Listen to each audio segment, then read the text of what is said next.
तो दोस्तों आज हम लेकर आ गए हैं एसबीआई के बेस्ट म्यूचुअल फंड, जिसके बारे में मैं सारी जानकारी देने वाला हूं। और वह म्यूचुअल फंड होने वाला है एसबीआई डायनेमिक बॉन्ड फंड। यह एक जबरदस्त डेप्थ सेक्टर का म्यूचुअल फंड है। इस फंड में क्या क्या परफॉर्मेंस किया है, क्या जानकारी है, मैं हर एक पॉइंट को बारीकी के साथ आपके साथ रखने वाला हूं। और इस फंड से जुड़ी एक नई अपडेट भी है कि इस फंड में यदि आप इन्वेस्ट कर रहे हो या करना चाह रहे हैं तो फिर क्या करना चाहिए, आज का परिस्थिति क्या है मार्केट से रिलेटेड, तो मैं सारी जानकारी आपके साथ रखने वाला हूं। और इस फंड ने पिछले 5 साल, 3 साल और 1 साल में क्या रिटर्निंग बनाकर दिया है, तो इस वीडियो को अंत तक देखिए ताकि आपको हर चीज़ जो है वैल्यूएबल मिल सके। तो चलिए शुरू करते हैं। आज बात कर रहे हैं एसबीआई डायनेमिक बॉन्ड फंड। इस म्यूचुअल फंड के फंड एज की बात करें तो 22 साल पुराना म्यूचुअल फंड है, यानी यह फंड 22 साल पहले लॉन्च हुआ था। वहीं इसके एनएवी प्राइस की बात किया जाए, यानी एक यूनिट की कीमत, तो जब मैं वीडियो शूट कर रहा हूँ उस समय इसका एनएवी प्राइस 40 रुपया 40 पैसा है, यानी इसका एक यूनिट 40 रुपया 40 पैसा में मिल जाएगा। वहीं रेटिंग की बात किया जाए तो इसके परफॉर्मेंस के आधार पर इन्वेस्टर के तरफ से इसे 3 स्टार की रेटिंग मिल चुकी है।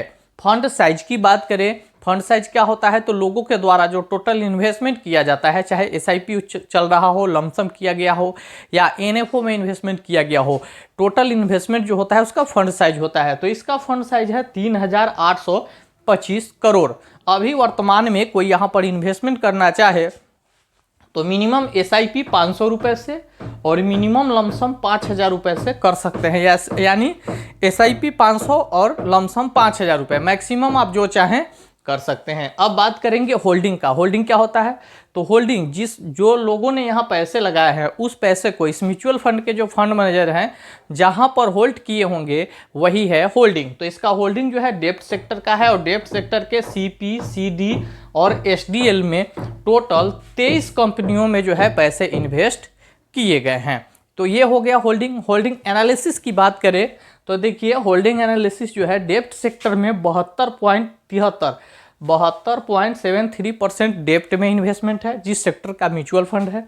कैश की बात करूं तो 27.27% जो है कैश रखा गया है। अब इस म्यूचुअल फंड में कैश क्यों रखा गया है, तो कैश इसलिए रखा गया है कि एसबीआई म्यूचुअल फंड हाउस में कोई मैनेजमेंट समस्या यदि आती है तो कैश से उसको मैनेज किया जाता है, या बेहतर इन्वेस्टमेंट अपॉर्चुनिटी को देखते हुए भी कैश रखा जाता है कि यदि इस पैसे को है और अच्छा मौका मिले, अच्छा कंपनी हो, उस समय वहाँ इन्वेस्ट किया जाए और बेहतर रिटर्निंग निकाला जाए, ताकि जो इस फंड के इन्वेस्टर हैं उनको अच्छा खासा रिटर्निंग मिल जाए और इस फंड का ग्रोथ जो है बना रहे। अब बात करेंगे कि यदि कोई इस फंड में अभी इन्वेस्ट करे तो फिर उसको कहाँ कहाँ कौन कौन से चार्ज देने पड़ेंगे, क्योंकि आप म्यूचुअल फंड में इन्वेस्ट कर रहे हैं जहाँ आपको थोड़ा भी नहीं सोचना है, आपके जो फंड मैनेजर है वो मैनेज करेंगे, तो मैनेजिंग के चार्ज तो आपको लगने वाला है। तो देखिए किसी भी म्यूचुअल फंड का सबसे इंपॉर्टेंट चार्ज जो होता है वह एक्सपेंस रेशियो जो 0.2% है। एग्जिट लोड की बात करें तो 0.25% विद इन 1 मंथ, यानी यहाँ पर एग्जिट लोड एक प्रकार का ही पेनाल्टी होता है कि यदि आप इस फंड में पैसे लगाए हैं और 1 महीने के पहले निकल रहे हैं तो आपको 0.25% एग्जिट लोड के रूप में पैसा देना पड़ेगा। स्टैंप ड्यूटी 0.005% है जो डॉक्यूमेंट प्रोसेसिंग चार्ज है।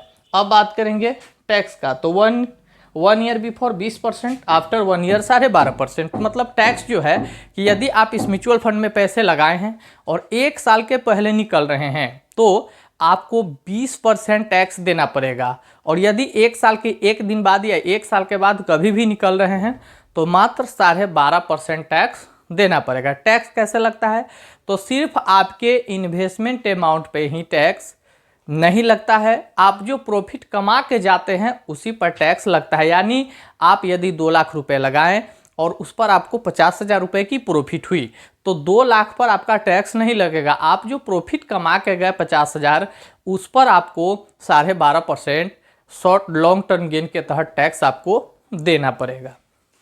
अब बता दें इस फंड से जुड़ी नई जानकारी, तो देखिए इस फंड से जुड़ी कोई नई जानकारी नहीं है। इस फंड में यदि आप इन्वेस्टमेंट करना चाहते हैं तो यहाँ पर रिटर्निंग जो है बैलेंस रहता है, एफडी की तरह आपको रिटर्निंग मिलेगा, लेकिन सिक्योर भी होता है, यानी पैसे इसमें गिरावट कम होते हैं क्योंकि यह डेप्ट सेक्टर के फंड है। तो यहाँ पर कम रिस्क, कम फ़ायदा है, यानी रिस्क आप नहीं ले पाएंगे तो इस फंड में इन्वेस्टमेंट कर सकते हैं, फ़ायदा भी आपको इसी हिसाब से मिलेगा। चलिए अब बात करते हैं इस फंड के रिटर्निंग का। तो देखिए SBI डायनेमिक बॉन्ड फंड ने पिछले 5 सालों में 6.52% का रिटर्निंग बना कर दिया है। वहीं इसके 3 साल का रिटर्निंग देखा जाए तो 6.93% का रिटर्निंग बना कर दिया है। और इस फंड के 1 साल का रिटर्निंग देखा जाए तो मात्र 2.36% का ज़बरदस्त रिटर्निंग बनाकर दिया है। तो काफ़ी अच्छा जो है पैसा बनाकर इस फंड ने दिया है। इस फंड से जुड़ी मैं सारी जानकारी आपको देने का कोशिश किया हूँ। वीडियो अच्छा लगा हो तो एक लाइक ज़रूर करके जाइएगा। कमेंट करके कुछ पूछना चाहे तो पूछ सकते हैं। और यदि इस चैनल पर पहली बार आए हैं और वीडियो आपको अच्छा लगा हो तो प्लीज़ इसको एक लाइक ज़रूर करके जाइए और चैनल को ज़रूर सपोर्ट कीजिए। मिलेंगे किसी नेक्स्ट टॉपिक पे, तब तक के लिए जय हिंद।